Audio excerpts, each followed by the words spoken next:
Hey. Spark of Madness. Spark of Madness. Half an hour late. Whose fault is that? We were It's watching mine. skeleton videos. We were. Skeleton. We That's were. actually what we were doing. That's a story Spooky. for another time.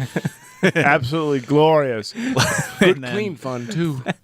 30 minutes later, we finally start the podcast. That's a SpongeBob reference. It was. Yes. As I get away from the Two mic. skeletons later. All right, Matt. So- take us away, I'm Sam. Matt, that's Ben, that's Aaron. We did the original Blade Runner last week, and where we inducted it. Indicted, inducted. Inducted Indicted to the Movie Hall of Fame. And so this week we're going to do the new Blade Runner, Blade Runner 2049. 2049. By, what's the director's name? Villevue. Villabuena?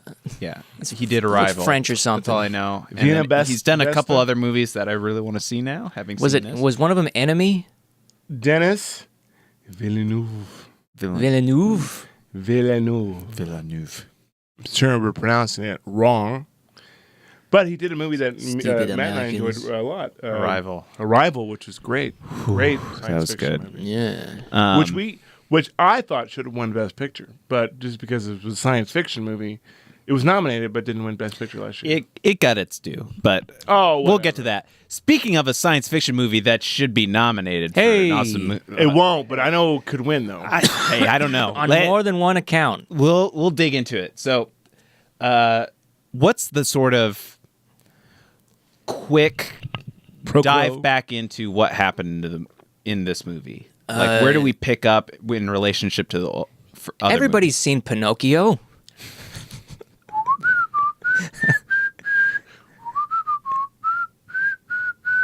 There you Little go. wooden head. Oh. Go on. movies? Neither of you answered my question. Well, Oh, he said Pinocchio. And I just Yeah. triggered an So- emotional response. easy This there, is Pavlov. this is 30 years in the future from the last one. 30 years into the future of Blade Runner 1, Of the first Blade Runner, 2019. we're introduced to Ryan Gosling, who's a Which is 2 years replicant. from now. Who's a replicant? Who I didn't expect that actually going into the movie. I did. Yeah, well, I'm usually the sucker. When So. when he got smashed into the wall and was still surviving, I was like, Yeah. I think he's a replicant. Well, they reveal it early. Yeah. Yeah. There's no ambiguity like Harrison Ford, and he's a Blade Runner. He's tracking down the old Nexus. Nexus the old 8s or Nexuses that I think the- it was the the last next Nexus size. ones, yeah. Yeah. So Who were a little bit? Those were the last models that were a little bit more rogue. yeah, so can I have ask a question about those models? So the other Nexus models had a short lifespan, but somehow Nexus 6 had The 4-year sixes. lifespan. These were 8s or Eights. 9s. Okay, Yeah. that's where they had. okay. I remember Rachel seeing 8. was I don't think Rachel was ever called Nexus 7, but that's what everybody assumed. Yeah. So the Nexus 7s and 8s, or the 8s, were the ones that had longer lifespans. And they were back from the Tyrell Undefined days. lifespans, yes. Okay, But our world now, so basically Ryan Gosling is a Blade Runner and he's tracking down the old models. he's running because with a razor. the new models, yeah. Because the new Don't do it. models, I'm told you not to do it. The I was making a Oscar Pistorius joke because he was Blade, and you were making a running with scissors joke. Well, excuse me. We went from 2 to 1 viewers, by the way. Sorry, I'm off. That's right. So our world, though, is that, which we get through introductory on-screen text, is that overpopulation, I guess, has gotten to the point where this guy named Wallace, something Wallace, who's Jared Leto, has What you talk about, Wallace? has saved the world with his like farming innovations and stuff like that. And then he is also What were the farming innovations? like those little colonies of like developing the protein with the bugs. Oh, okay, so that was Wallace. That's one of that's all Wallace. it's probably just stuff. something he started. Yeah. Okay. And so he's saved the world with his in terms of food supply to like end this famine that's occurred, but he's also developing more obedient replicants. He acquired the Tyrell Corporation after it that's folded, right. and he continued their work. And we'll get into more of it, but like that is the The shoulders of geniuses. Children of Geniuses, and now he's selling it. He's selling So it. Kay is a lunchbox. He is. Anyways, and I guess what triggers the main storyline is that Ryan Gosling's character kind of realizes he may not be what he thinks he is, and so he starts to investigate and Good like story, too. break his hive mind, I guess, like his obedience. well, He breaks the conditioning. his conditioning, obedience that's and right. his What was that called? his pattern, like his Yeah, he had a very. I liked the way they structured it in the beginning. He had a very like baseline. rigid Routine. lifestyle. routine. Yeah. So Like it was. Yeah, I did. I loved that. Even to the point where the one thing I really noticed that tipped me off that they were trying to hit us with the routine thing is that when he changed his cardigans. Like he switched. Hi, He neighbor. switched from the work. He switched from the work. then he takes the shoes off and puts the Keds on. That's a Mr. Rogers joke out there if you're too young. Oh, don't give it to him. Don't give it to I him. needed it. I needed it. I needed the clarification. I didn't know where you're going. Because they're talking about I was like, was that in the movie? Was that no? Oh, wow. When he changed his cardigan. It really hit me when he And then he starts to play with his little models and toys. Yeah. And stuff. And he Just shows like how- the original. Sebastian. You're right. There you go. Then he shows us how crayons are made. Man, it would blow my mind. So what hit it for me? Because he lived in a land of make-believe. Yep. Zip it.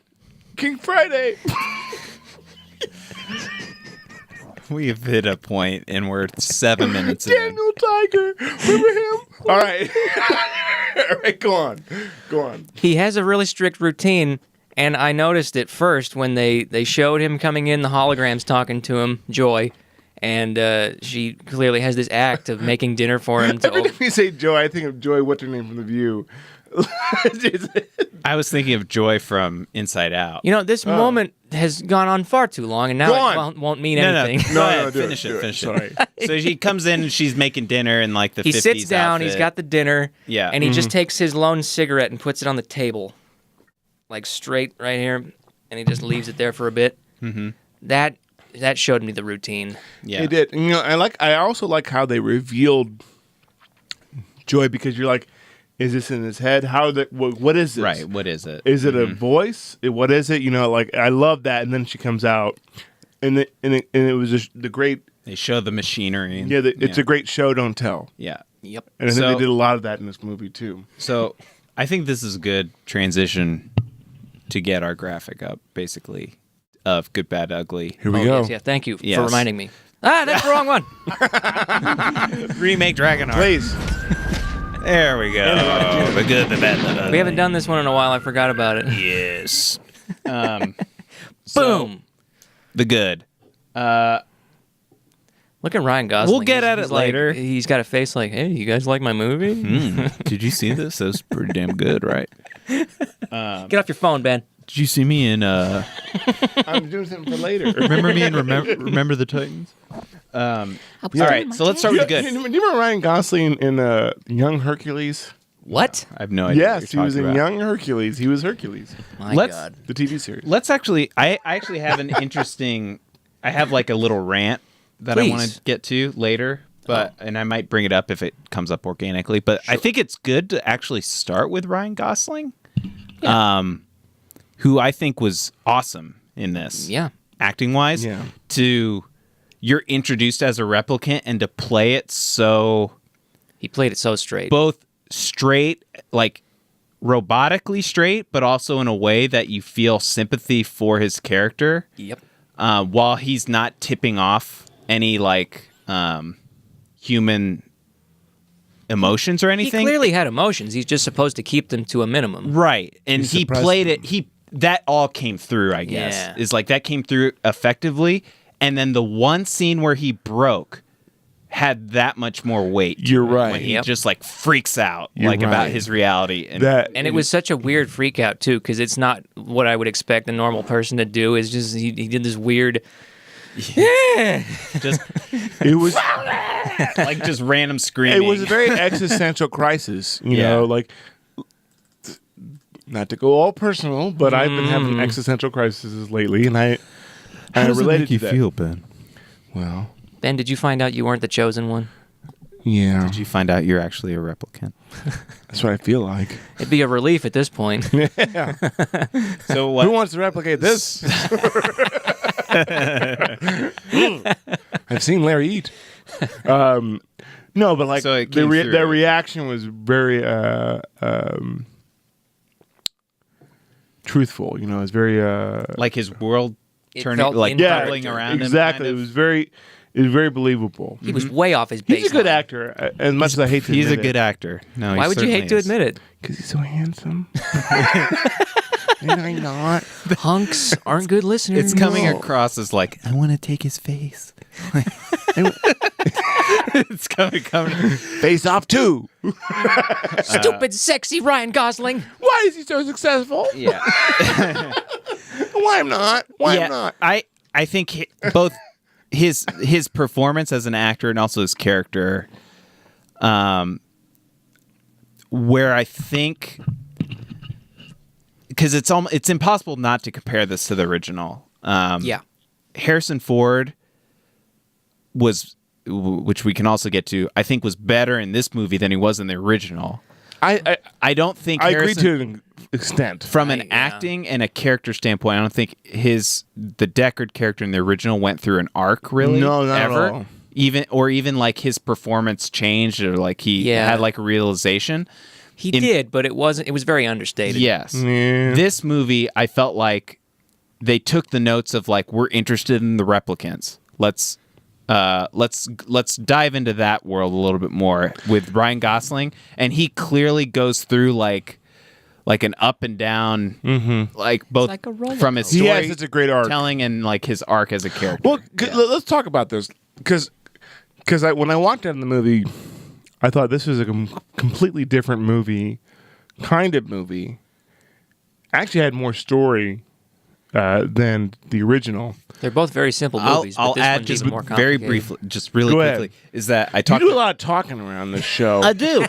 It's almost like it's a Mr. podcast. Host. It's almost like you started it up and is in charge of it and do all the back work. Well, I just show up for the booze. yeah, you shouldn't have given me booze because now I'm talking.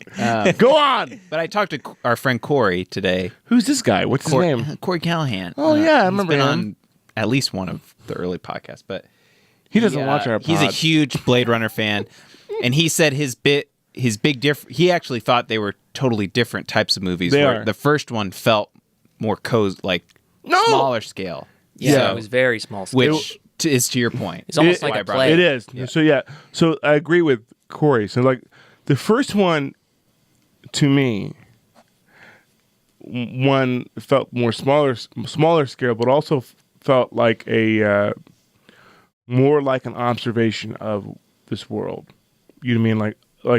Like you're a fly that When came in. Like you're a fly that came in this world, and it was kind of like, okay, nothing's really too important. Yeah, like he had to fight this thing. It was more like this is what happens. It actually was more believable of a world to me in the first one in terms of like, you know, nothing. They don't let you linger on anything. No, too nothing long. really. Like, it's just a happening of this world. It's just a little happening of this world. You know, that's so much bigger. Slice of than, life. It was like what happened in this world was smaller than what the world was. Where this one was more. It was bigger. We see most of the world. You know? We see It's most of the world world, which building. I love how they Yeah. build. They both build a world to an extent, but like That one established it. This one expanded. it. Yeah. So the first one to me was more like a.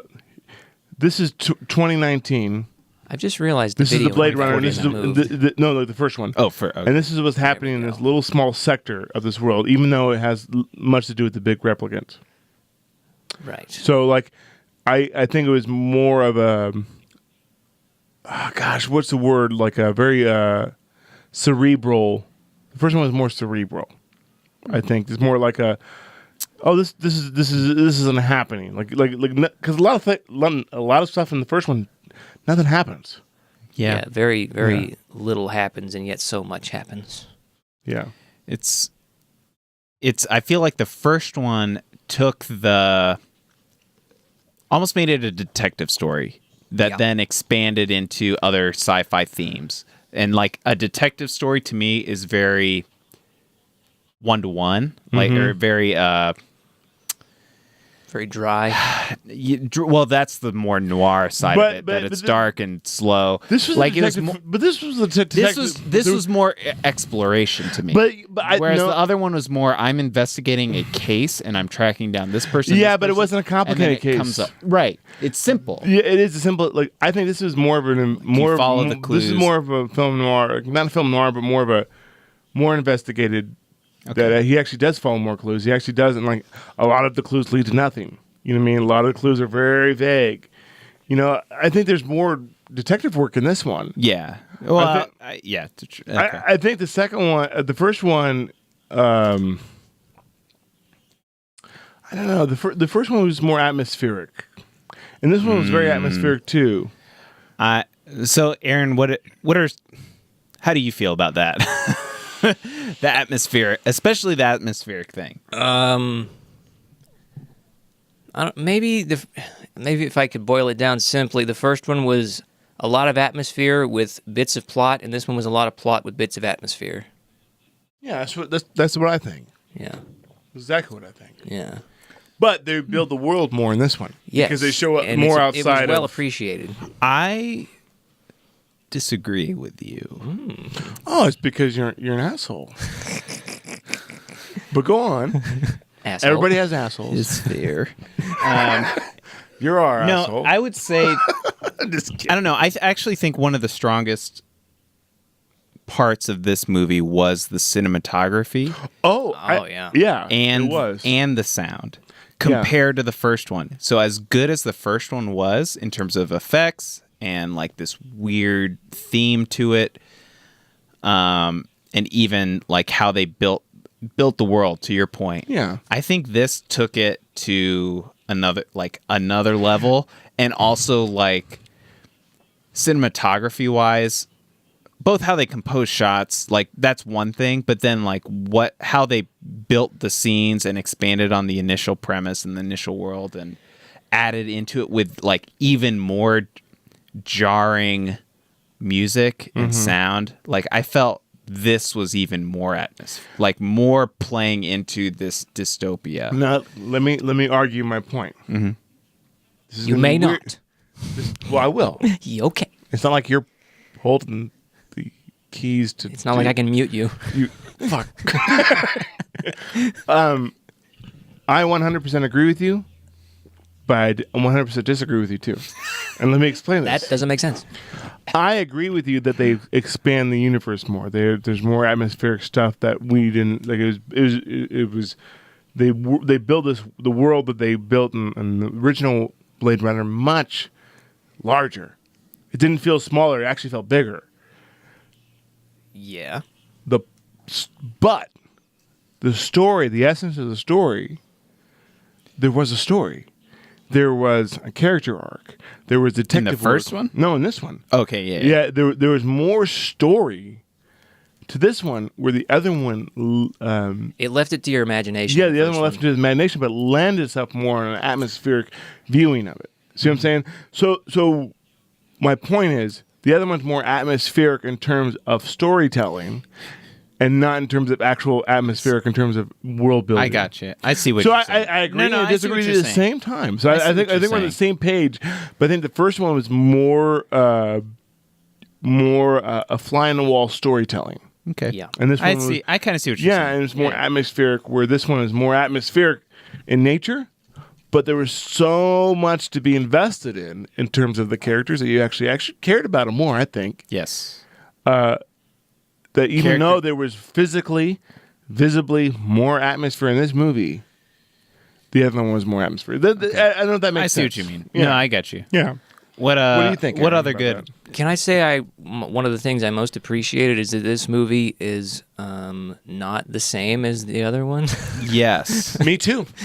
And you know what? You know what? It was great because it's not the same damn movie. We got something different out of it. Exactly. It wasn't The Force Awakens all over again. Oh, we're gonna burn, Matt, burn.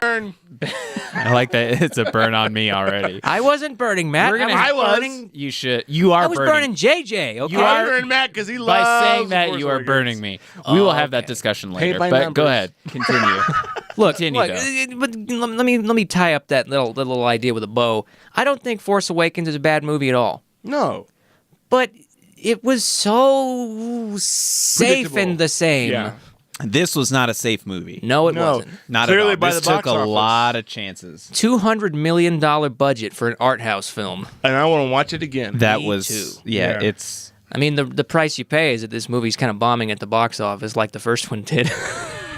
Hey, though. hey, it just builds the still cult, good. I guess. But It's still a good movie, even if it bombs. I gotta So- watch it again. Me too. Yeah. Sorry, I think we can't jumped wait. the gun on that one. yeah. I want to watch it again. You should. It stinks. The worst movie ever. I have one good that I'd like to slip in there Go ahead. because I was watching the trailer in the background there, and they had the Atari logo come up. Yeah. Yeah. They kept all the product placement from the last one. The only one I missed, though, I was waiting for the Pan Am Airlines advertisement somewhere. I didn't see it. Funny. Remember Hook when they used Pan Am? Yeah. But it didn't exist. Yeah. It was like just because his name is Peter Pan. All right, go on. Matt. What did you guys think of all of? Because I feel like this expanded on to a much better degree, having been informed by like Black Mirror and Her, the like different tech that they come up with. I liked it. Because like I feel like other than the replicants themselves and maybe the guns or the vehicles and the world, like one of the only like actual tech things that they imagine in the future in the first one was like that weird hair dryer. And the umbrellas. Whereas this has like at every turn there's like this. I think this is emulate or whatever emancipator or whatever that thing was, and the we'll get to the dream girl or the memories that was a whole other thing. But I feel like they thought through the world beyond like this is the dystopia. This is like through consumption, all these other things. This is the reality. This is how we travel. This is the billboards. This is They had to imagine a lot of stuff. off world. This is the garbage. But like then it's also at a very personal level. This is the love that device about it. I use. This is what my home life is like. This is where I go to. And I think that's where that's where this is superior. Yes. Than the first one. That's kind of where I'm going. I think this is where your argument sways about the world building is completely better. Yes. And this is where I 100% agree with you. I think that was awesome. Big scope. I think I love that, especially at the very beginning when it was like showing the routine. I loved it, man. And I watched that. I'll watch that again and again. I love that. This gets to my little larger argument, but that It I'll felt get real. to That felt real. is that the hinge point for this movie about whether it lands. I think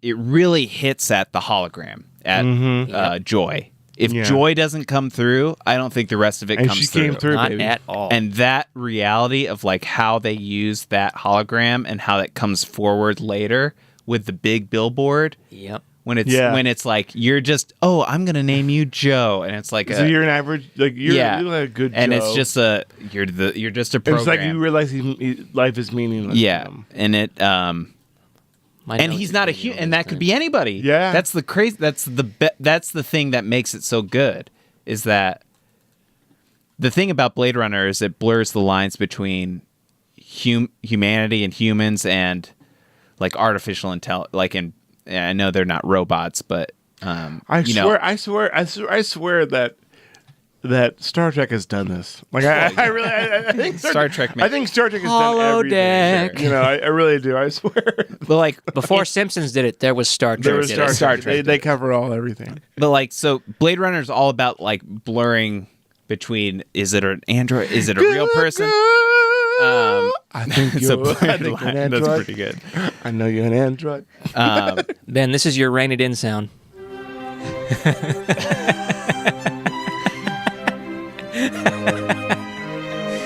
I'm safe out here in the forest. In the woods, in the silence. But yeah, so this took that, and then it took the blurred lines, and then made us like realize how similar we are.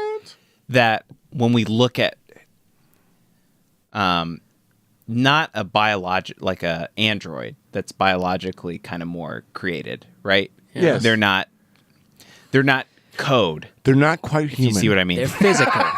That then once we see they're how we're trying to interact with technology, that we're all kind of like, oh, that's not real. Here's another question. Now, you just kind of planted a seed. So the whole story of them is developing protein that actually, like they can eat.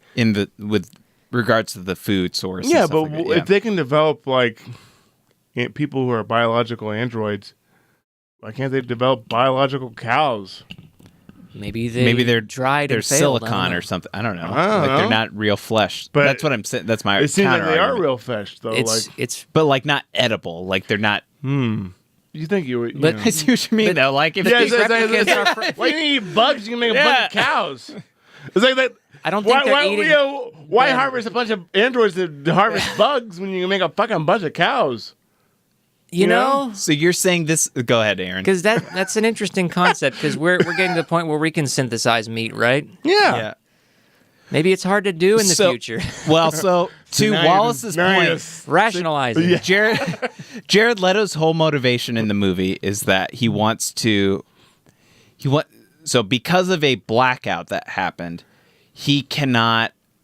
Produce So cows. we're obviously in spoilers. Spoilers. They're All the information in the world was wiped. Deckard and Rachel have a baby, Yes. and they are able to reproduce, which is a new thing. That was something that Tyrell put into the last models. This new model for Rachel, And he was her- a special model for her. She was a Right. prototype. right? And so that is the new technology that enables them to reproduce on their own.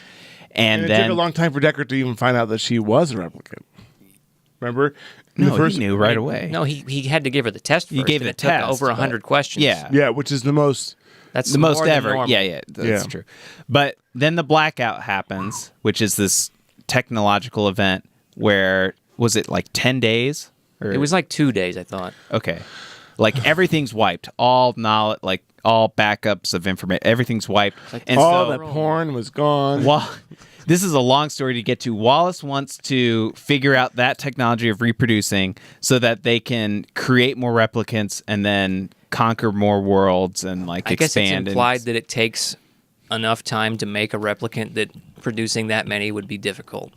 Now, So he needs them to reproduce on their own to make more. yes, my pushback back to our food argument Oh boy. is we need to grow bugs, and your argument is like, oh, if they have the technology to create replicants, to like, why can't they do this other thing? Well, obviously they need something to reproduce on their own to get more food. So do you think he's trying to get replicants to reproduce More cows. from a food perspective to like eat people to like more sustainable? No, yeah, he but I needed think them we as a wanna eat workforce. cows. I think, That makes it really dark. I think Yeah. it's like it'll be Soylent Green at that point. Yeah. You know. Yeah. That's scary. Scary. Spooky. What else?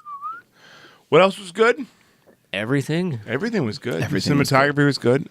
I mean, was this even is pleased- a really easy cast, guys. My list of bads is casting shorter than was it good. was. What do you think of Dave Bautista? at the Very start? good. I think it was great. I think this is Excellent. his best. I think he's actually a good actor. Yeah. Like all the years of WWF, He really got his chops in. he sure did. All those chairs to the back of the head, you know, and all those Royal Rumbles. I think he really got his acting chops on because he was great in Guardians of the Galaxy, but he's Yeah. more than just a funny Yeah, funny he was one-liner. just good. He played and it not- serious. Yeah, I thought he could was play, great. He did it well. I thought And he was wasn't really, doing the stereotypical, oh, I'm serious, I'm acting. No, there was a lot of it depth was to it. very, Lot it of was depth. just simple, believable. He had one of the Good. better, more powerful lines of the Was the like mir- you can't conceive of miracles or Or something. you haven't don't- seen a miracle. You haven't seen a miracle, and that's like the driver. for He the was whole movie. great. I'd cast him more stuff. Please, Yeah. I'd like to see more Dave Do Bautista. it today. He was good. Technically, I'm taller than him. Technically, Well, there's a long story about that, but we're not going to go I into thought it. the performances were very good for the most part. All around. I think so. Yes. I forget her name. Joy? Joy was great. The actual actress. She's got was pretty good. eyes. Really pretty eyes. She conveyed a sense of like, I am still a hologram that has been programmed in this way, specifically because I am this is what I'm supposed to do to like.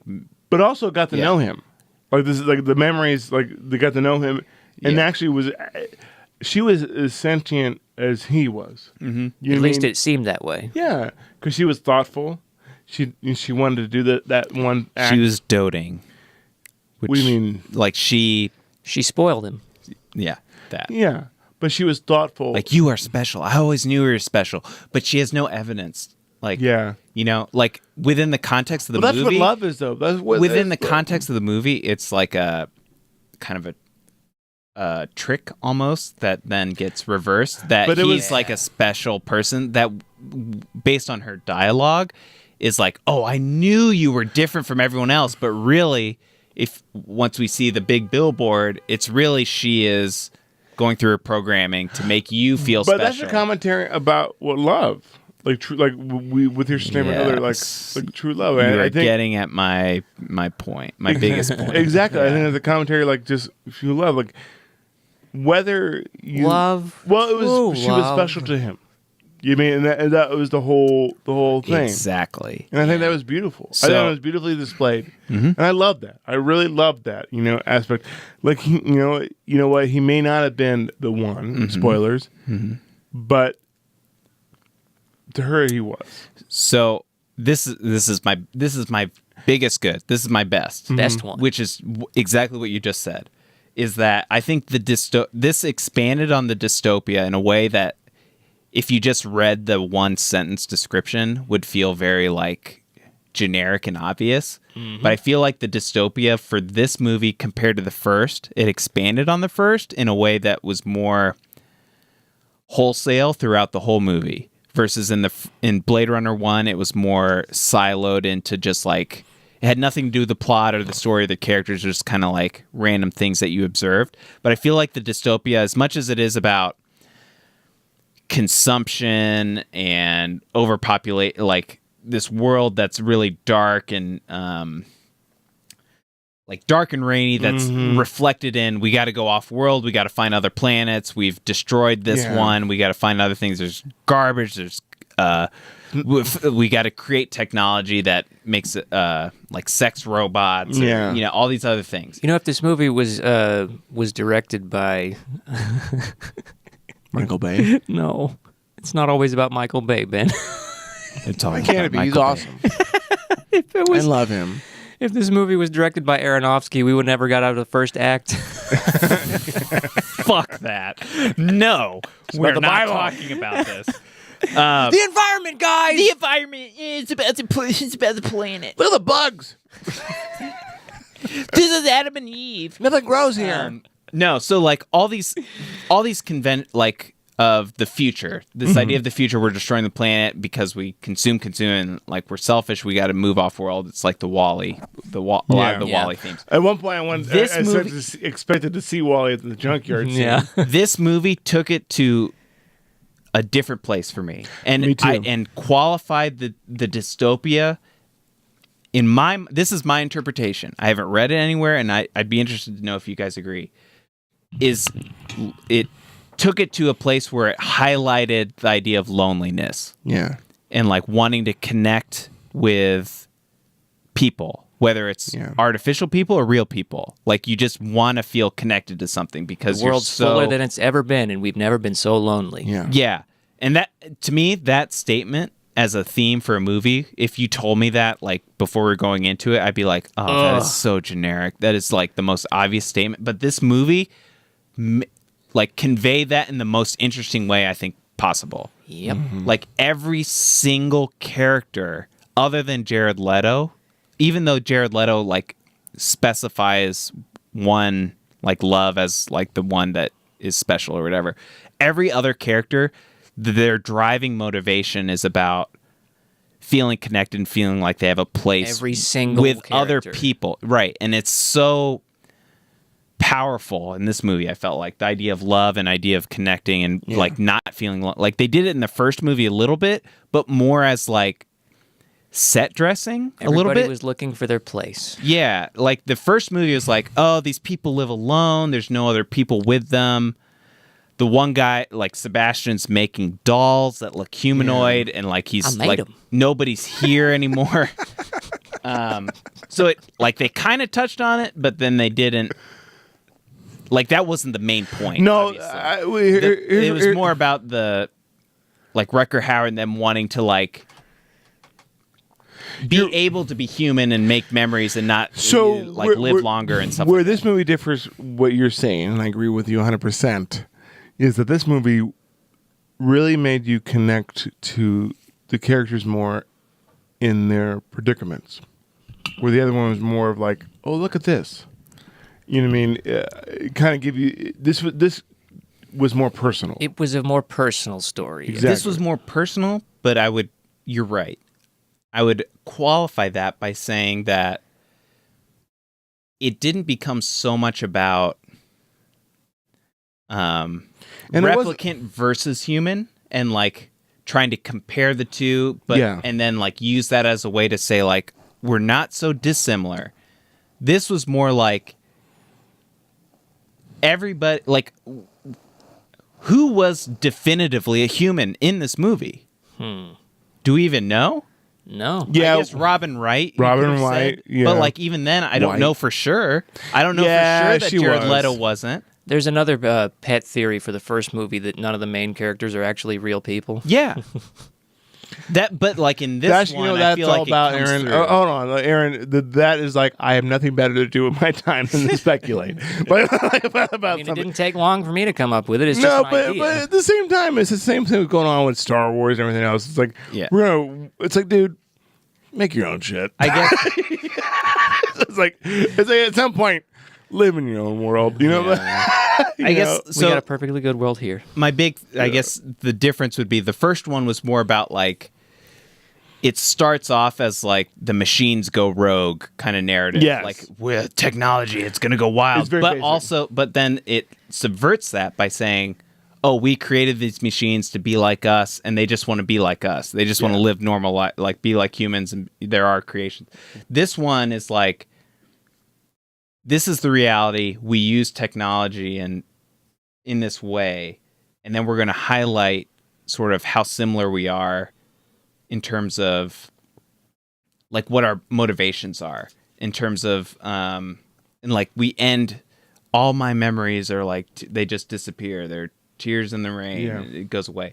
This kind of goes on with that and tackles the like memory creator who's like a main character and how throughout the whole movie it's a twist at the end, but like the whole time we're like, oh yeah, that's a real memory, but it wasn't the whole time. But it's still like resonates so well that like we can empathize with somebody who's not a 100% human person because that's a real emotion. Like, that's the truth. Is like that experience is real to everybody. Here's another way to look at it too, with the memory thing. It's very existential, you know. So this could get really deep. That's a great aspect of this movie. That it tackles something like that. Is life just a memory? You know what I mean? Does it really matter? You mean like what gives us purpose? Like all my memories will be gone when I die. You know what I mean? Or will it? You know what I mean? So it's like it's a really deep. It does dive at the human condition, you know, of like with his little, you know, even an android could be a symbolism of a human. Mm-hmm. Oh yeah. Of like, these are programmed memories, but these memories these memories don't exist, and in essence, they could possibly not exist when we die. It doesn't even matter. Like, it doesn't even matter. I would say this movie is more hopeful than the first. Yes. Because, and I would say it this way. The replicants in the first movie have a 4-year lifespan, And it's like Tears in the Rain. And We're 40 minutes in, and we're talking about nothing but we're good. still on the good. Yeah. That's the Amazing. We're gonna go long, I think, a little me bit too. long. But that movie ends with, "This is my life, and I'm gone now." Like that's it, and it's very kind of dark. Yeah. This movie ends with him Having hope. realizing, like he's evolved to the point where he's able to realize that he is. He's not real. He is a replicant, just like everyone else. He's not special, right? Mm-hmm. But he still takes action. He's able to break through the programming and to break through the and save Harrison Ford, and then die in the snow, which is very that's Alone. a great parallel. Alone. But it's still a great parallel. You know, like he lays down. Go be with your daughter. You know, I made this happen for you. Like he still was able to. Like that to me is not a depressing existence. Not at all. No, it's not. Like he was able to make this happen for another person, that it didn't just disappear and nobody cared. He was happy about He it. did embody the realization of all that. You mean in his acting? I thought he was really good in that. Gosh, I was going to ask you something. Aaron talked why I figured what I was going to ask. Well, what's the quote that's pertinent here? I wrote it down. That's what I was Where is it? It's only the recognition of one's nothingness and powerlessness in the face of death that can be spirit. And they were talking about spirits in this movie, weren't they? Yes, they were. Yeah. I love the line that Harrison Ford said a little bit. I'm going to butcher it. But what am I to you? And he was his father figure. That's how important he was to him. Yep. And they never mention it, but they both recognized that at the end. It was very unspoken. It was good. You didn't have to spoon feed us. Thanks for beating me up, Dad. It's about the Bible, But You're right. yeah. So We're 42 minutes in. I don't think there's enough time An to- amazing. We haven't even talked about half the great things. I feel like There's too No, much. I don't think we will. I think I want to watch it again and point Maybe it we'll out. do a second week of this show. yeah. So, the month of madness. The month of Blade Runner. Can I sneak in my best good? Yes. Yes. I don't even think it's the best part of the movie, but it's the best to me. Whoever this director is, good on you for getting Harrison Ford to act. Yeah. Seriously. You're right. This is the Harrison most Ford was acting great. Ford's done in years. Yeah. I'm not gonna phone it in this time. He did a good job. Yeah. Get off my hotel. Got 1 million bottles of whiskey. Live forever. The vision and the direction and the art direction was Well, he clearly is a brilliant director Amazing. because he directed Arrival. Like this and guy's the symbolism in terms of you're gonna take the beats to show you the beehives. Did you you- were gonna take the beats Yeah. to do the Peter and the Wolf Yeah. sound and contrast it with the Harrison Ford with a dog that kind of looks like Yeah. a wolf, yeah. And that's the mother aspect where we're not gonna fucking spoon feed you. I was thinking about Mother Shit, all through this movie. This is a better movie than Mother for sure. Like in terms of art, All through this art movie, I kept seeing stuff that felt like it was supposed to mean something, but I didn't know right away and had to think about it. It's interpretive. It could be many Aronofsky, things. you asshole. Yeah, there's so much good. We need some cheer. We're conquering nature. Yeah, Peter and the Wolf. Yeah, It's about the Bible. that's what Aronofsky would say. It would do a record scratch and be like, by the way, this is Peter and the Wolf, and this is what you're supposed to feel. You're probably about wondering how I got in this situation. Yeah. It's the Bible. it. You're probably wondering what Aronofsky thought about this. I just imagine Grab the wolf Aronofsky- by the horns. Aronofsky's in the theater watching this movie, and he stops the movie in the middle and goes, "Guys, is this or is this not about the environment? I can't tell." This is the globe. I'm not sure. So Unclear. I'm just gonna say holistically, not just on a big idea, because I feel like this movie checked off every single big ideas, sci-fi, existential box, right? Yeah. Do you guys agree? Yeah, sure. It hit all those and expanded on the original.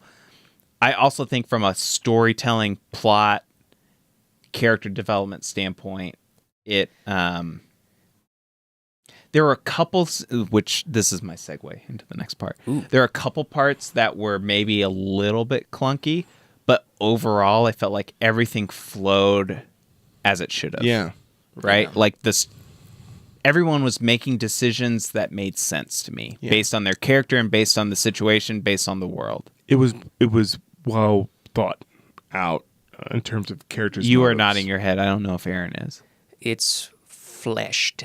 Fleshed out. The motives were clear. Nice fleshy sack. All right, let's go. Let's go to the bad. Let's go to the bad.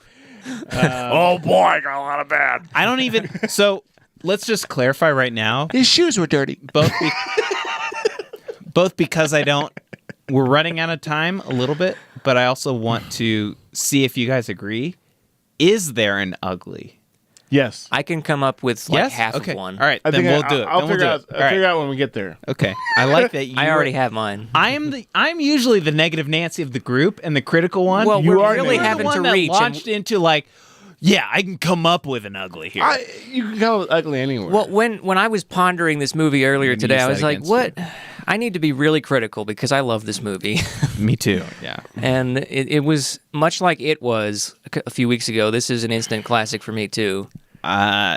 All right. We'll get to that. But We'll get I can come up with bads. All and right. uglies. Let's name a couple bads. I thought Robin Wright's character was a little weak.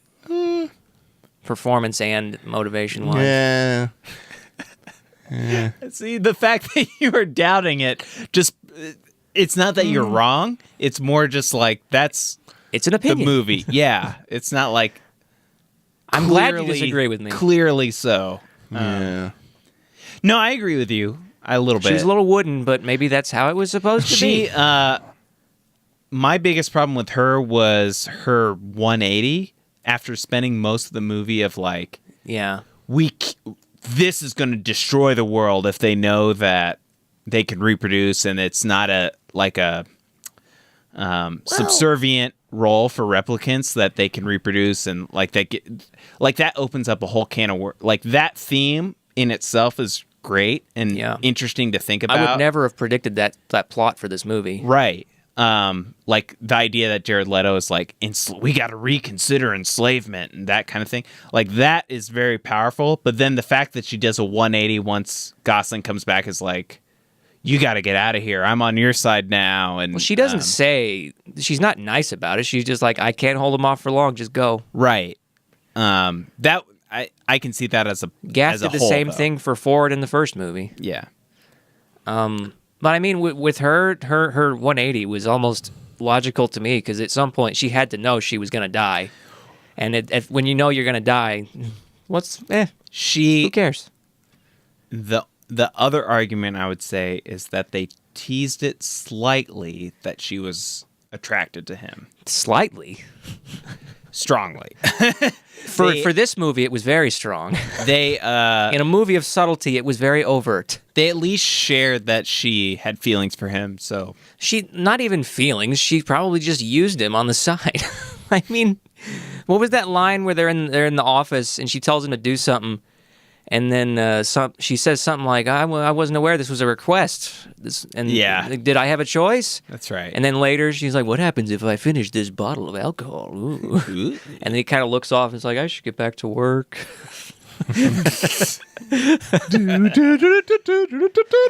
She was the Weinstein of this movie.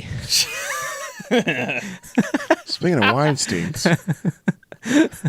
can I hear my bad? Yeah. I get it cinematically. You have to have it to create kind of sense of ominous feel to it, but it didn't make sense. But when Jared Leto put his little probes, the things to see, they made little noises. Yeah. It was like, that's fucking I unnecessary. hated the probes. Yeah, they Let's didn't. just say I hated the probes. I didn't like them because It didn't come across but I didn't why mind he it. was blind and why he needed No, them. but I didn't mind them. But I didn't like the noise they made. Yeah. The noise was unnecessary. They felt CG to me too. They did. Looking at them. They didn't feel like they they were felt there. like they weren't in the room. Yeah. And I hated it. They're like, Hated it. One was like jumping in the water like, but fish. Hated it. but why would they make noises? Yeah. They shouldn't make noises like that. I also don't understand why he needed them. Because he's blind. He's blind. Because he's blind, but I also don't know what the significance of him being blind They is. scan things. I mean, they show him scanning stuff with him. Right, but like I don't. This gets at another point of like maybe not clearly, but they have set it up for a sequel. Like there were a lot of loose maybe ends. not. I hope There were a lot of loose ends, So which is not a bad thing. I'm not Right. saying that's I a hope bad there's no sequel. I'm just saying Yeah, me that too. they didn't, with the resolution of the movie, like nothing changed for Jared Leto's character from his perspective. No. which is Okay. probably one of my favorite parts. Everything is open-ended, which I agree with you. Yeah. There's another. The resistance is still kind of a Oh my thing. god! I need to say my good again. I need to revise my best good. Okay.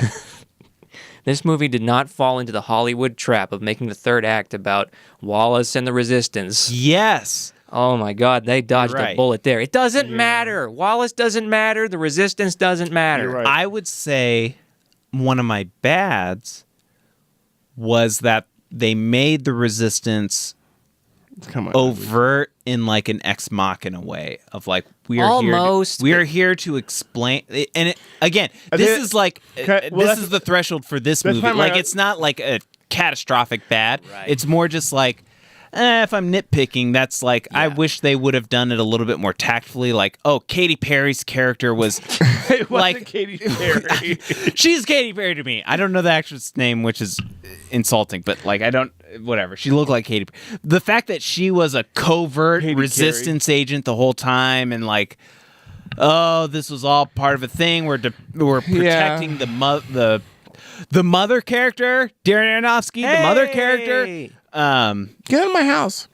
Like it felt very like convenient that they popped Yeah. in, and all they really did, they didn't really help, other than to confirm to Ryan Gosling No, that's my ugly. yeah. My, Okay. I'll get my ugly early. Yeah, and go you ahead. can take it back. My ugly was the exposition of that bullshit. At That, the end. yeah, that yeah. was like, Yeah. oh man, this is J.J. Abrams all over again. Well- and this is nitpicky. I understand. Yeah, this is very nitpicky. But that's my ugly. It's like, but like the way she told it, the blind lady, the one-eyed lady. Yeah. You know, I didn't like her. I was like, God, Oh, you thought you were the one. But why? Here's what didn't make sense. What do they care about him? They just wanted his help. Right. Yeah, but at the same You're time, right. No, you're right. he didn't really matter No. at that point. You None know of what I them mean? did. It says a No, but unit at that where point, they he didn't matter. They could have killed him, left him for dead. Didn't matter. Nobody matters. No. You know why the Resistance was there? To give Kay something to ponder what decision he's going to do. Either go with them and try to change the world and be the chosen one, or to reunite Deckard and the kid. Leave now. You could, but you destroy all what you fought. So yeah, they need to give him a choice to make. Well, and it also, again, this is my belief that, and people, the director and like the people involved in the movie have strongly said that there will probably be another one. So, Well, I don't know about the box office though. Yeah. yes, that will be the bigger. I think this holds up on its own, though. It does. Yeah. Very well done. I hope they're. I've got there's not. one ugly I could say. Do you guys have any other bads? I've got. You go first, Ben. Well, I guess I kind of talked about the bad about like why wouldn't they make cows over? You know, like, why would they make The stuff world. that you can? Well, eat what would the over? cows eat? You don't have to. You make them so you can eat them.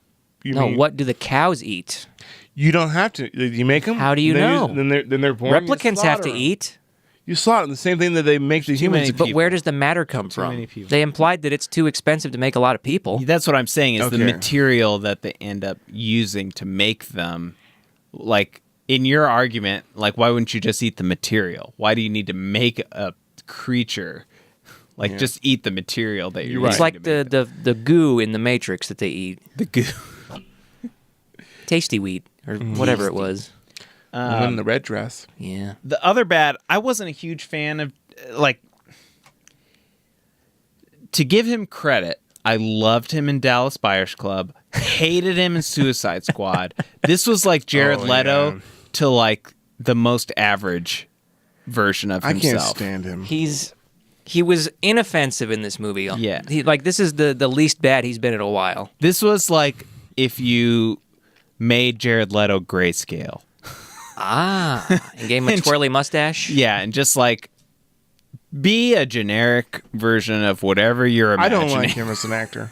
I really don't. I'm kind of done with him. Like he's just. You know what I've always thought? Slick back hair. Here's my thought. What you're talking about? I'm Jared gonna Leto touch your face. is the ultimate really good. plebeian filter. What did you He's say? Jared Leto's the ultimate plebeian filter. If you think he's good, your taste sucks. Exactly. Exactly. Give me Willem Dafoe. That's the villain we You need guys for this know that movie. David Bowie was supposed to play Wallace. I right? heard about that today from He would have Corey, been actually. pretty interesting. That would've been That amazing. would have been perfect. That would have been amazing. Now, I would have cried. yes, Jared Leto's one of my bads, but as far as he goes, this wasn't bad for him. I mean, it's one of the best things I've seen him do. Yeah. I mean, he was doing his God musings and stuff. I mean, he, as I was saying in the car when we were leaving the movie, it felt like he was supposed to be the polar opposite of Tyrell and be very disconnected from humanity and have no. You know, they should have had scruples. Sting be that character. Sting, huh? Yeah, I think why not? He did some acting. Yeah, but get a rock star to do it. Like get someone who. Well, I guess Jared Leto is a rock star. Darn too. it. Darn it. Fuck. But not a good one. Not great. He plays a rock star. He's a method actor. But Let's do our uglies. Okay. Let's bump uglies. Hey, I well, did we this in already covered that. advance and put Jared Leto there. I've got a strong opinion on my ugly, but what do you say what you must. Don't leave it there. My ugly was one scene. It's a scene you probably know. Oh. Is it when had he to says, "I do- got to get me one of those"? Did that actually happen? No, it No, didn't. that's Batman. Because he really did say, "Buckle up," and I was like, It's the law. "Wow, I can't believe." Okay, when a movie says, "I've got to get me one of those," and now that's what I'm talking about. Instantly into the trash it goes. Instantly. Or ice to meet you. And you know, that happens more often than you think. Yes. So my ugly is. Was I tell you, Mr. Bane? My ugly's the sex scene with the I didn't mind- duplicate. Oh, I robots liked it. and I liked it. hologram. I liked it. I'm gonna defend it because I liked it. Well, Because, let him finish his indictment Well, before why? you defend it. Why? Why? Why would you do that? Why would you spend 5+ minutes on that scene? It spent 15 minutes plus and everything else. That scene did not deserve that much time for a movie that is so graphically, technologically rich to then do like this weird I liked it. overlay of a like one footage and another that wasn't seamless and didn't like really play up the fact that he was like the just simple idea of touch. Like they could have done if like it was a cool- perfect, it would have worked. I think they wanted it to not work perfectly. If that's the case, then you suck. Like Can I- make it work perfect. Can I tell you that? Can I tell you this has been done before? I think I tried to mention to you guys. Was it Ghost? Ghost? Ghost did it Which- before. So the first Ghost, the movie, Patrick Swayze. Patrick Swayze character can embody other people's, like real people's body? bodies. Yeah. And he embodies Whoopi Goldberg's character to do that to Demi Moore's character. But they do it really creatively, where it's like, oh, it's clearly Patrick Swayze in the shot, but in the back of your mind, like, wait a minute, that's Whoopi Goldberg she's touching. You know, like so, like they do it more creative, but they kind of did that same thing. It was trying to give him more. I sensed the feel and the love for it. I you don't. know? I don't dislike the idea. Show how much you I loved don't him. dislike the motivation. I don't dislike the idea of like doing physical touch. They lingered on it for a bit. I think they could have done it more efficiently and better. That's basically it. Like a simple scene of like a close up of hands touching, and then a quicker resolution. Like they did. Yeah. They could have cut it in should a have played the quarter Righteous of the Brothers length. music. Righteous They should, that's because that's the Ghost. Like they should have, you know. Oh, Well, and it also. my darling. They could have done something a little bit more interesting if I would have loved it. Yeah, me they put too. Pretty the Wolf in there. Why not put? Why not? do They should have done the whole thing like that. we're gonna bang right now. And one, and a two, and a three. And I'm done. I'm a replicant. Give me a break. And I'm spent. It's called a refractory period. These aren't my memories.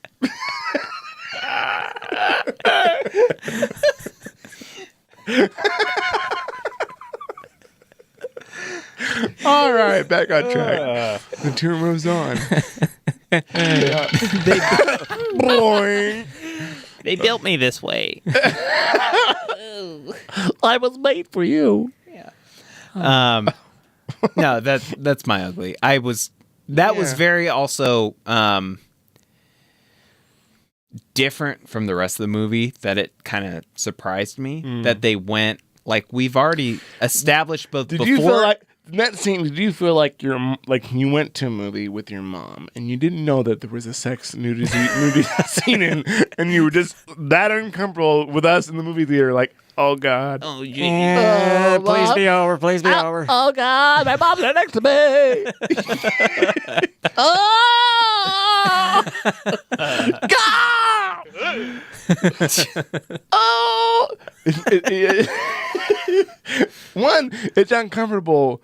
Yeah, unless you're Paul Rubin in a big theater by yourself. theater, yeah. But with your mom next to you, it makes I'm it off even in the more corner, uncomfortable. Daddy. Oh!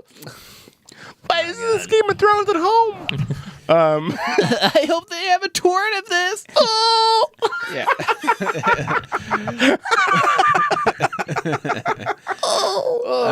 Yeah. No, it just took me at it. Like, it was very different from the rest of the movie. Well, you and did. then it lingered I didn't notice a you long had to use time. the bathroom at that. I did. That was when I pulled my pillow and just... You were gone for 12 minutes.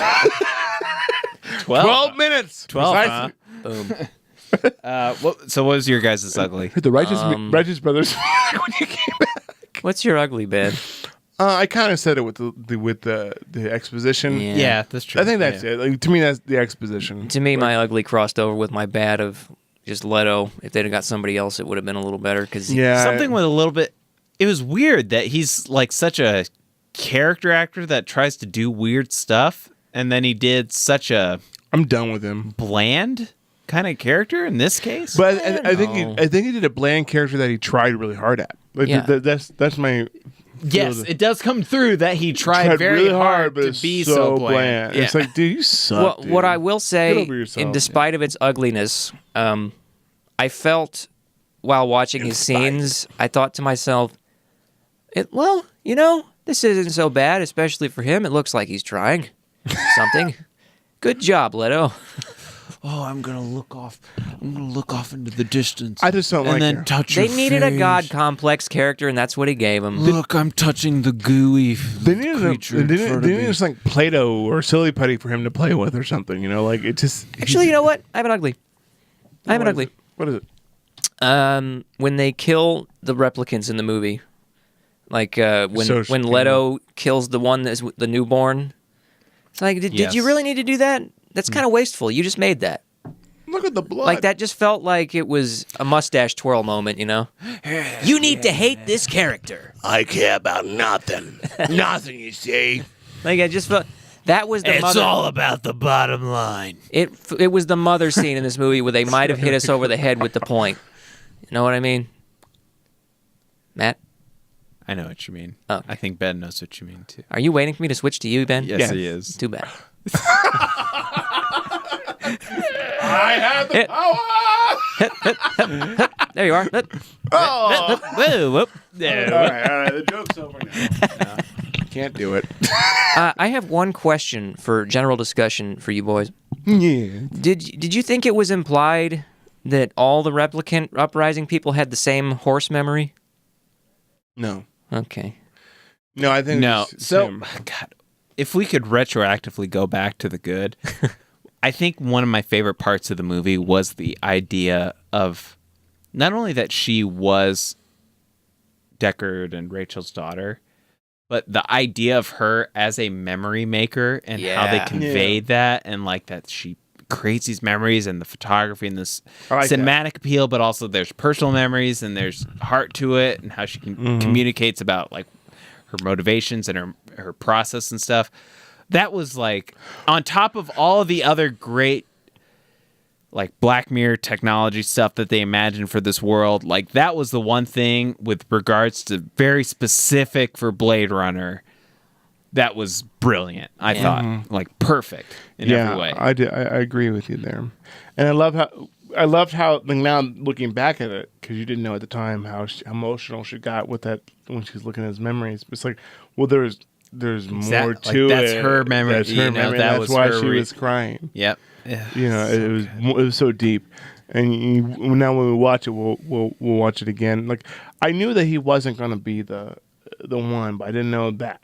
Yeah, I didn't know that she was going to be it. I thought that was good. They sandbagged us a little bit. Yeah, but I didn't effective way. It was good, and I even love. Let's just talk about the things we love real quick before we end it, because there's so many things we love. I think this needs to go on a high note. We'll go back to the good. Well, this is like the little tidbits. We already talked about the good. This is like the icing. The okay, fine, no sprinkles. slack. Icing. I love the character who the orphanage area. Like I love that. What about it? I love that the guy who played the guy from Walking Dead, Morgan. He was just the scene of it. Just the whole look of it, the idea of it. Like it was very believable. Like how he was just like, it's like how much world they created there. I love how he like just the quietness of him looking down the hallway of that area to go get the horse. I love that. I really love that. That was a good moment. Sets, not just from the effects of the world, like these top-down views of the spaceshipy kind of thing flying through, and you see the buildings and everything, but just the sets that they were in and interacting with, like the farm, the orphanage, the like the going to the furnace, like everything both felt like simultaneously futuristic, but not so futuristic. It felt same as the first movie, lived in, a used future, and like you're right, like and Star Wars. It didn't feel super chrome like the prequels. The prequels felt very chrome, exactly. Here's and polished and like not lived in. Like these felt like real sets that could have really be real, and they spent the time to. I don't know if they're practical or if they just spent enough time like in terms of the effects to make it look. I love that way. There's two things I love. Like the first time he was flying around back to the city, from the first part, you could see down the streets, but you didn't see a really clear view of the streets. But you could see that there was stuff going on down there. You see that there was billboard stuff, but like it was real small. I thought that felt really big and real.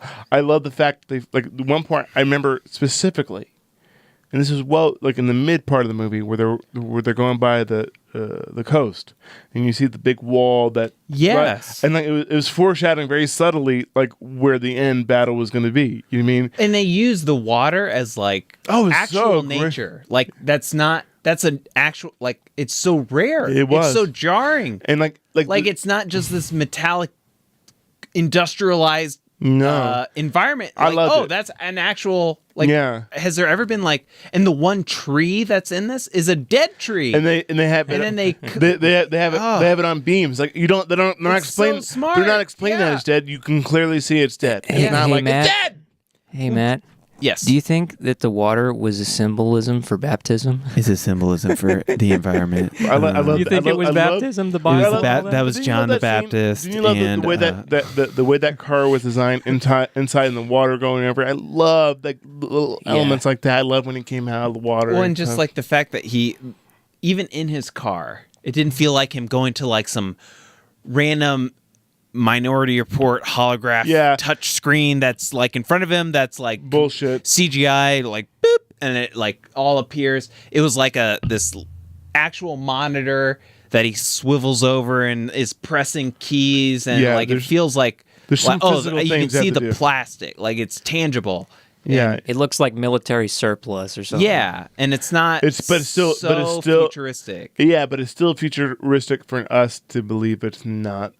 No, right. They did it like it's kind of like what they did with the original Blade Runner in terms of the times. Exactly. Yeah. So they didn't have the CRT I think Aaron's monitors, point but earlier, like they were faithful to the original. Same thing with Alien. Expanded on it. Same the first Alien movie, like this is really Scott. What he's good at is like Alien's dated now, but the time like you can still feel a sense of realism with the. Now the new, I had to say that the Alien Covenant is not. It didn't deliver the same way it really Scott would. Terrible, but. With the monitor and stuff, there's still something real about it, that still gravitates us into a reality that still enough futuristic. Yeah. And I think what will be interesting 30, 40 years from now, if this is dated. Yeah. You know what I mean? This one? Yeah, I wonder. One of my immediate thoughts was after doing last week, which is an episode all about inducting the last one into the Hall of Fame. Uh-huh. This is also going to be my segue into like, would you recommend it? How do you feel? Like overall opinions. Just to make my point is that sorry, I think this is already better than the first one. Really? And which makes me like think, oh, well, we inducted the last one to the Hall of Fame, so this one automatically is. And then I'm like, oh, well, our rule was you got to give it time to simmer a little bit. I think we need to give it time. That was my thought. I really like this out the gate, but I need to like let it simmer. I need to watch it again too. I'm all in. So we talked about last week our favorite movies that we've even done overall, Hall of Fame. This is my favorite of every single one we've done. So this is bizarre. Just to this is very this isn't the Rocketeer. This is very positive of me. No. Best movie of the year it's so bizarre. far, hands down. It's not because you're positive. It's because I agree. Yeah. This is my favorite too. Thank you for that cut. That was a great cut. Like when it came to me, very cinematic timing of you, Aaron. If only I could zoom. No, I agree with you 100%. This is my favorite movie of the year, and I'll watch it again. And I think a lot of people who watch it won't like it, and I think it's going to be interesting because it's not. Like, I think a lot of people won't get it. It's going to be too long for them. They're going to be bored. They won't get it. I think that it's interesting. What Ben's trying to say is that you're stupid. I like it better because I'm a film connoisseur. I'm a cinephile, okay? Okay, bitches. These are films, not movies. You may not get it with your lower, like your little brain, but your little peanut of a brain. What he's saying is there's no mainstream appeal here. No, it's not that. There's not a lot of mainstream appeal, but as a movie, this is fantastic. Yeah, and like you said, let's give it time to resonate. But it makes me want to go back and watch it. I want to watch it. Impressive that was the first moment, just in your like describing other people, that people would say it's too long, that it's long. Yeah, I didn't think it was long at all. I thought it was great within the context of the story and how everything they conveyed. I'll be honest, it felt like it was longer just from a time sensitivity standpoint, that it was going longer than a normal movie. But I wasn't bored. But it was like, oh yeah, we got to keep going. You got to finish this up. Exactly. But I wanted them to linger. Right. Yeah. You know what I mean? I want them to linger on this. I want to.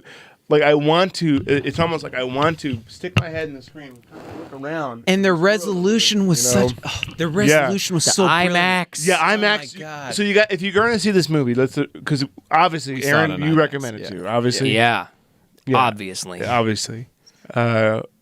If you're going to see this movie, get a chance to see it at IMAX, especially the one downtown in Indianapolis. Especially since this movie was shot entirely in IMAX. Exactly, because if you see the regular... And the sound with it. Yeah, absolutely. Everything. If you see the regular one, it's going to be cropped.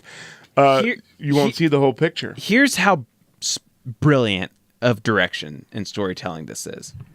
The one time you really dive into the natural world, like the real natural world, not a dead tree, not fake shit, fake animals where you're not sure if they're real animals or not, or like degraded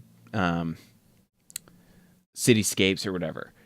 The one you get to the ocean, the first time you see it, that is our finale piece. Yeah, that is our climax, is to go, and it's like specific confrontation of somebody Deckard, who's our main Blade Runner character. We don't know if he's human or not. Then these like competing replicants fighting each other for the humanity of safety of this other character, and what they both represent in a one-on-one small-scale battle with no buildings around, just within nature itself. And it sort of gets back to the original movie where you use darkness to blot out the rest of the world. Yeah, so you don't only focusing on them. Right. We're looking at you, Marvel. So they start, the whole movie's this big sweeping scope, and then they narrow focus for the monster climax that has all this weight and these crescendos of the waves and the sound and all this stuff. It's so good. That's so smart. It was great. Now, this day and age, you don't buy a lot of movies very much anymore because you have Netflix and all kinds of streaming ways of watching it. This is one I may buy so I can rewatch it. May buy? Well, I'm gonna buy it. depends if they're given the large format. I want to see the whole thing. I see it crop. I want to see the whole picture. You know. Well, I mean, it was. Oh, you want to see the whole IMAX frame? Yeah, I want to see the whole IMAX You're frame. gonna get an IMAX. Well, I mean, I want IMAX cut of it. well, I'll take the crops. So, the bar Aaron, aside. we kind of spiraled before you got to like as the Blade Runner fanatic sure. of our group Yes, you will. of the pod. What is your concluding thoughts? My And closing statement. your closing argument? Yeah.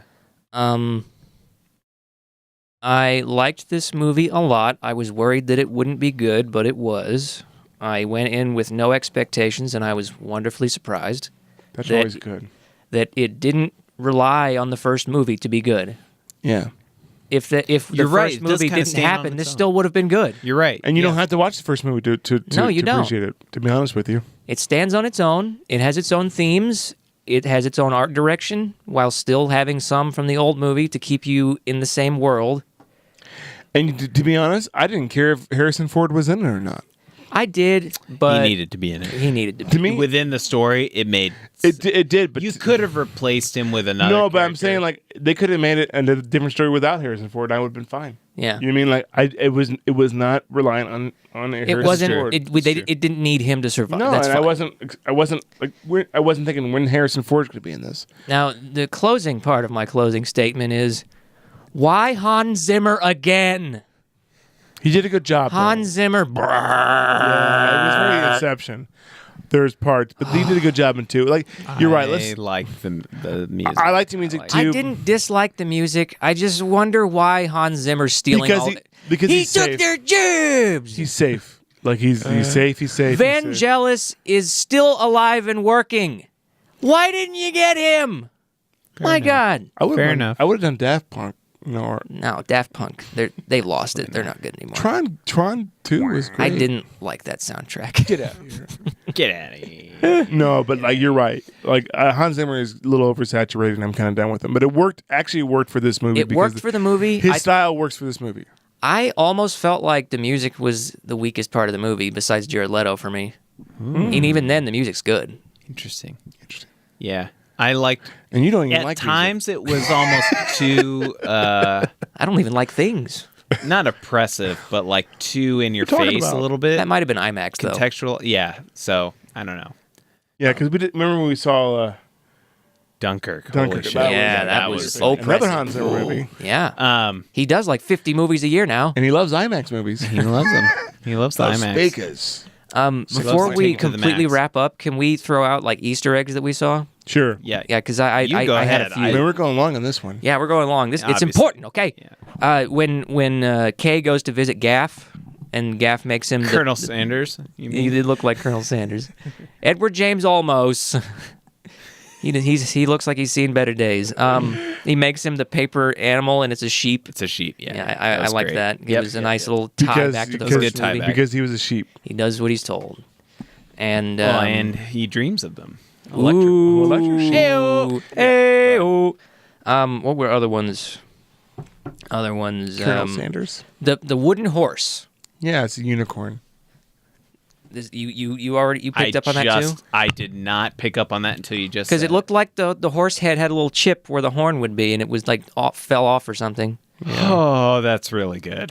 And then there was I the didn't other realize carved animals in the hotel with Harrison Ford. Yeah, there were a whole bunch of them. Yeah, And Harrison Ford carved those. yeah. I think it's implied. Maybe he didn't. I don't know. I mean, what would you do if you were stuck in Vegas for 30 years? It wasn't Vegas though. Oh, you're right. You're right. What was it? It was a casino. It was a We didn't casino. even talk about the glitchy Elvis stuff. I That thought it was awesome. Vegas. Oh, No, that was so it was good. it was the original place where he hung out. You know what I mean? No, Yeah, it is. Los Angeles. Yeah, it's like old Los Angeles. I thought it was Vegas. No, it was where he hung out. but the casinos. It doesn't matter where it is. It was snowing in Las Vegas, Los Angeles too. So like, suspend your mind. Regardless of where it was, what would you do if you were stuck in one place for 30 years? You'd probably whittle at least once. Sarah Whittle from Jumanji. But yeah, I would. These are words I know that are similar sounding. I think we did our point. You're on to me. These are words I know. All right. We're done. Fuck you. Sarah Whittle. You're like you just keep pairing words. I associate that with this. So I'm going to say it out loud without a filter. Yeah. For your enjoyment. So I think we all really like this movie. We'll have to maybe even revisit this to see how it holds up later on. Yeah, I know. Let's give it a good 6 weeks. We'll give it a little while. That said, we're about to enter. I know it's already October, but we're about to enter Spook of Madness. Spook of Madness. You unbelievable douche. You pulled the microphone off. I didn't mean to. I'm just going with it. I'm just going with it. Theater. So Act like you did the next on 3 purpose. weeks, at least the next 3, we may go to 4. I don't know. We'll have to. Actually, I don't think we are because I think Thor is the following week. Next 3 weeks, we're gonna do some Halloween stuff. We would have done all 4. We would have done the whole month if not for Blade Runner. But so we're gonna do Halloween movies. The next 3. Boys and girls of every age. Next week, are we gonna commit? I think we should commit. Chucky? Because if we say it out loud on the Are we doing podcast, then Chucky? we're gonna do not just Chucky. Okay. We're committing. We're going to do the Cult of Chucky that is on Netflix. Which I found out That that's is an straight to Netflix. straight to Netflix, like came out this month. Yes, there's another Chucky movie. And we're going to Did you do hear that. that? There's another Chucky movie. Perfect. Yeah, we're going to do that one. So tune in for that, I guess. Sometimes the bad ones are the good ones. Chucky, I tell you, Chucky. Perfect. What's going on with Sharks? We're still doing Mario 3 mix here and there, but we're going to be also doing Halloween stuff this month. Spooky sharks. Yeah, and then I know Castlevania is going to be in there somewhere. Cool. Yeah, Awesome. it's going to be good. Right. Well, until next week when we talk about Chucky and get into the Halloween spirit. Yeah, dude. Thanks for listening. I should hit the bagpipes before I stop this. Yeah. There we go. I forgot to do it. I'm sorry.